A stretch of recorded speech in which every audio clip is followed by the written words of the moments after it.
दोस्तों ये वाकया है 22 अप्रैल 2025 का, जब दोपहर तकरीबन 2:50 पर पहलगाम के करीब बिसारन मेडू में टूरिस्ट पर एक टेररिस्ट अटैक हुआ। कहा जाता है कि 4 से 6 टेररिस्ट जो सोल्जर्स की यूनिफॉर्म्स में थे, उन्होंने अचानक से फायरिंग शुरू कर दी।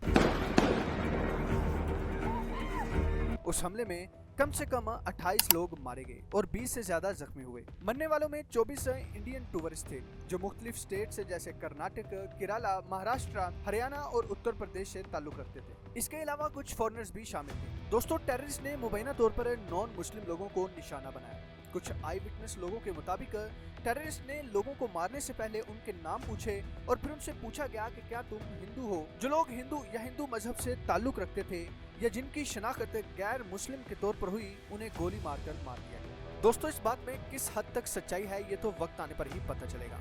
आप अपनी राय का इजहार कमेंट सेक्शन में कमेंट करके कर सकते हैं।